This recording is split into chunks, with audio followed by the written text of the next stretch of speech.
Hello and welcome to Today in the News on Vanguard Live. I'm Damlola Okunshakin, and this morning I will be reviewing the front pages of the dailies and also analyzing them. I'm starting with Vanguard and the paper review, and Vanguard is leading with floods. Government should account for Ecological Fund, that's coming from Minister. Says the federal government plays its part. State government must fulfill their obligations.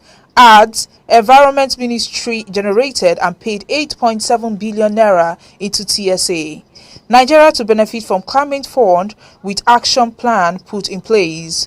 Ogoni clean up in progress. You can see that story on page 5. And here we have a photo story showing the Vice President, Professor Yemi Osinbajo-San.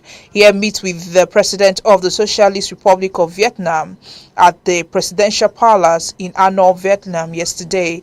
The Vice President is in Vietnam on a 3-day official visit. Now on page 27, we have Atiku. Obi promised Nigerians better future. End to ASUU strikes. Airtel emerges as sole bidder in 3.5 GHz spectrum auction. ICPC, the badge breaks silence over arrest. We reported case, others to ICPC, that's coming from Humanitarian Affairs Ministry. Federal government recovers 120 billion naira from crime proceeds. That's coming from Lai Mohammed. You can see that story on page 9. On page 6, one killed, several abducted as gunmen attack Abuja estate. Troops kill 8 ISWAP fighters in Maiduguri, Damaturu Highway. You can see that on page 6 still. Stories above. 1.9 trillion naira service-wide vote. Senate threatens 100 MDAs with zero budget allocations. 2023, Zulum presents a 234.8 billion naira budget proposal to Assembly. Second Niger bridge opens to traffic December 15. That's coming from federal government. Ohaneze tackles Simon Ekpa over illegal declaration of seat at home. And lastly, on the front page of Vanguard, we have a federal government deficit spending rises 7% to 593 billion naira. That's according to CBN. And you can see that on page 19 of the Vanguard newspaper. Now, away from there, let's move straight to the Punch newspaper. And the Punch this morning is leading with cash withdrawal limits. Senate agrees CBN chiefs tomorrow. POS operators get waiver to pay processing fee. Central Bank deputy governors to face a NAS panel. Senate debate policy next week. CBN says no going back on new cashless policy. Allays fears of rural dwellers and others. You can see that story on page 2. And here we have 3 photo stories, and that can be seen on page 8 with the rider that says EF60 auctions for fitted cars want compliance with guidelines. Police launch a manhunt for woman who burns parents. You can see that story on page 5. Lagos-Ibadan Expressway, gridlock worsens amid roadwork suspension. You can see that story on pages 4 and 5. Lastly, on the front page of the Punch newspaper, contesting presidency again will diminish me. That's coming from Jonathan. You can see that story on page 12 of the Punch newspaper. Now, let's see what the nation is leading with. And this one, they're leading with cash withdrawal limit policy. Senators, experts knock CBN. Senate fault Apex Bank, fixes debate for Tuesday. Job losses loom. SMEs threatened. Good policy, wrong timing, says expert. You can see that story on page 4. And EFCC auctions 435 for featured cars. Stories above, we have petrol scarcity to end soon, says agency. Ipman gives a 7-day ultimatum. You can see that story on page 5. Lastly, on the front page of the Nation newspaper, we have 2023 court validates Tinubu's candidacy. You can see that on page 4. And this morning, the Guardian paper is leading with CBN's cash withdrawal limit. Agents in uproar as Senate debates new policy Tuesday. They want us out of business, mobile money agents lament. Policy good, but implementation will be difficult. That's coming from Beacon. Orewa, cash withdrawal limits can't help Naira depreciation, would lead to job loss. That can be seen on page 6. United Kingdom warns against intimidation of voters.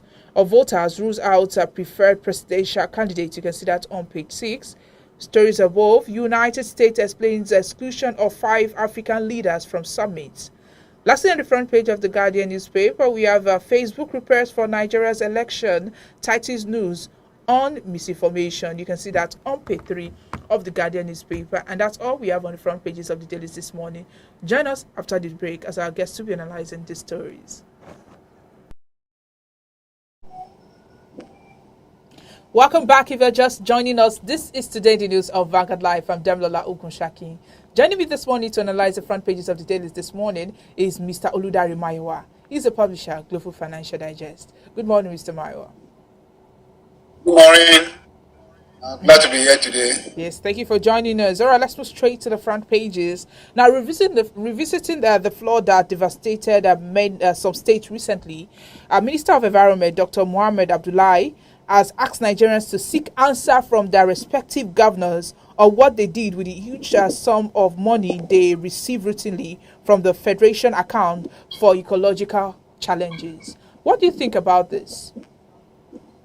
Thank you very much. I think it's the right time for people, for ordinary citizens to start calling up the state governors, the local government chairmen, and because it's we focus so much on the federal Abuja and neglect to monitor our governors, our local government. These are people that are very close to the citizen.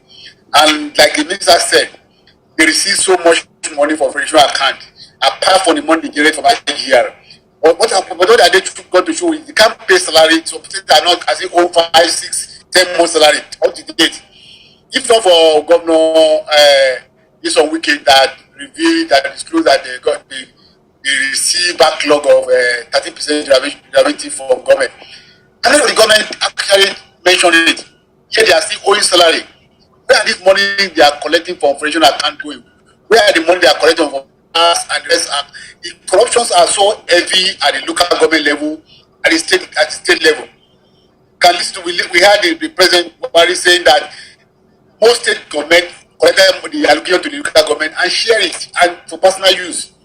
And this is going on. Now we have ESGC, we have ICPC.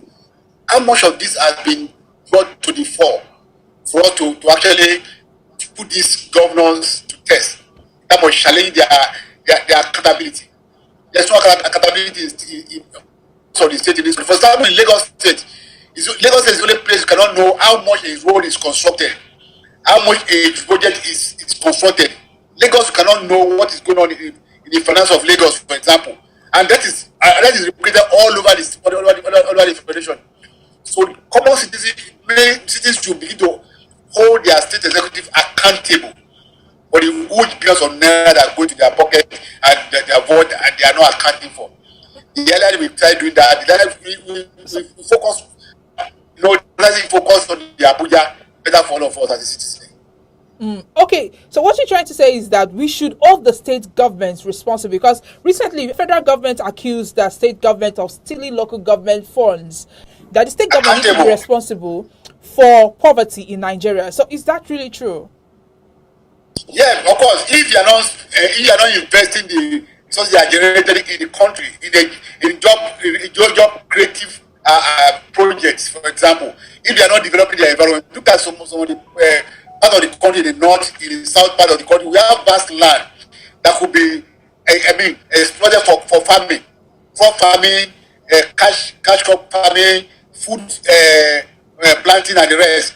When we are not investing in this area where you can generate enough job for people, why would you have a multi-dimensional poverty across the nation? Where are they spending this money? All we are seeing is them riding a bulletproof vehicle over the place, building personal kingdom all over the place and stacking money abroad. Those are things you can see the state government, the local government are doing. We are not seeing intentional development at this level of government. And most of them are borrowing money to pay salary. But what are they doing? They are supposed to embark on projects that will create job, that will impact the life of the citizen positively. But we're not seeing that. When we go across the country today, the only few development you can see in terms of road construction is the state capital. Beyond that, the rural areas are neglected. And these are the areas that local government should be supposed to be investing in. And if they are not investing this money in development of their state, of their territory, or their where they are controlled, then where are they investing this money? Where are the money going? And these are the questions we should be asking them. And these are the questions we should be asking their government, so that we can have a semblance of development, has a semblance of impact on the citizen, and that life can be made easy for citizens. Otherwise, we will remain underdeveloped for a very long time, and the people will be seeing politics as the most lucrative business, and they'll be killing themselves to aspire to become senators, to aspire to become governors and local government chairmen, because they can make money, easy money from these the offices. All right, with what the federal government said, the state government also replied. The federal government said, they need to blame President Muhammadu Buhari for, the poverty level, because he didn't really, invest in security. But right now, according to the minister, when you look at it directly, when you look at the federal government, federal government is responsible for the entire nation in terms of certain responsibility. We have federal rules, we have other federal investment area. And to a large extent, federal government are quite doing a bit of their own part of what they are not doing enough in terms of securities, in terms of job creation, in terms of other aspects of their government. But what I'm saying is that the local government, the state government, they are closer to the people more than the federal government. For you to drive from Lagos to Abuja by road is about 13 to 14 hours. But for you to drive from any part of Lagos to Abuja, to Ikeja, the seat of power, is less, if there is no traffic, it's less than 1 hour or maximum 2. So it's better for you can reach your local government within 10 minutes, within 5 minutes drive. So these are people that are close to the people. But what are they doing for the money they are generating? That's the issue. They are closer to, you impact the people more.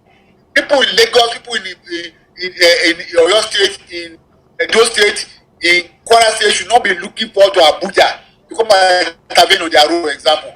They should not be looking forward to Abuja to come and intervene in water for them. That's not the responsible job of the federal government. They should not be looking for federal government to provide market for them, or to invest in the farm, to encourage the farmers in their localities. These are the work of local governments and the state government. That's what we are talking about. They are closer to the citizen. And the more investment they make in the people, the more will reduce poverty in our country. But if they are not doing so, then that money is going somewhere. And people need to hold them accountable. Where are the resources of the state going? And we are seeing the state executive, the local government chairman, within 6 months, 1 year in government, they're already expanding their kingdom. You see, even common SSA, somebody was begging for money, fufu yesterday. Overnight they become a millionaire simply because they are serving government. It's not supposed to be so. So these are things we need to be critically begin to look at. That's exactly what we are saying. Not that the government doesn't say its own blame, but we should be able to have the impact or feel the impact of governance right from local government to state government, then to the federal. All right, still talking about federal government. On Wednesday, FG said they had recovered over 120 billion naira from the proceeds of crime following the implementation of the Proceeds of Crime Act 2022. And they said this fund will be deployed for the construction of major highways, adding that the administration's fight against corruption was very much on track. What do you think about this record or this claim? Unfortunately, my challenge with those recovery and recovery asset and the rest, that who is auditing this recovery in the last 3 years, for example, we are recovered billions of nairas and dollars for money stuck in locked up in some houses, stolen by public officials and recovered by government. But who is auditing them? How much have been recovered? Who is auditing how the money is being deployed, being spent? These are issues that, again, citizen has a role to play. The civil society has a role to play in actually holding government accountable. Most of this money, most of these assets are being rerouted. We have had stories of where houses are recovered from public are sold at peanut to friends or people in government. We've had stories where some of those money recovered are not being accounted for. So it's still the issue of corruption. It's like you recover a sum from somebody who stole it and somebody loot the money. We have seen a general of the Federation alleged to have stolen over 180 billion naira from the system.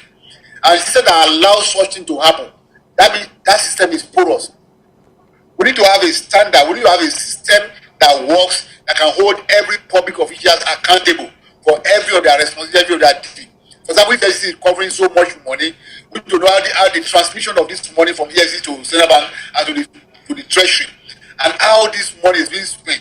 We should be able to identify those projects that this money has been spent. We have had so much saying about money over from Abacha Loot have been spent on Lagos Expressway, Second Niger Bridge, and Kano Kaduna project. We have been hearing this all along, and this project has been dragging. So we are not feeling the effect of this recovery. So there should be a structure, there should be a system in place that will make every public official be accountable. If we recover so much money, who is auditing it? Who is ensuring that the money recovered are not diluted? These are the issues we need to begin to look at. All right, still talking about corruption and things going on in the country. Music heavyweight Olabanjo or Oyebanjo, popularly known as the Banj, has broken silence over his alleged arrest by ICPC. He described the arrest as misconceived, mischievous, and prejudicial to the justice system anywhere in the world. Now, of course, he was reportedly arrested and detained on Tuesday by the anti-graft agency over a fraud related offenses. What do you think about this? I mean, being linked to a popular celebrity. For me, until we have a clear picture of what transpired in that place, it will still be an allegation against the bank. From my own perspective, number one, it's not a public official, even though he's an ambassador of Shopee program of the government. How those transactions take place, of course, they must have tracing something to him. So, from all indications, we are until government ICPC come clear to the public, put the entire picture in the public view. It will be very prejudicial for us to say discussing the issue and talking about who is guilty, who is not guilty. Until we have to know the table. I'm sure, the bank is not a public official, it's not working in government. There must have been some collision somewhere along the line, and until we are giving a clear picture of all it, it is very difficult for us to actually discuss this issue compassionately. All right, let's talk about 2020. I mean, the election is just days now, just I think less than 80 days now to the election. And at separate campaign trails, the presidential candidate of PDP, Atiku Abubakar, he promised to secure Nigeria's future as well as that of their children, while the presidential flag bearer of Labour Party, Mr. Peter Obi, vowed to end incessant strikes in university if given the chance to rule the country in next year's general election. I mean, the promises keeps coming. What do you think about this?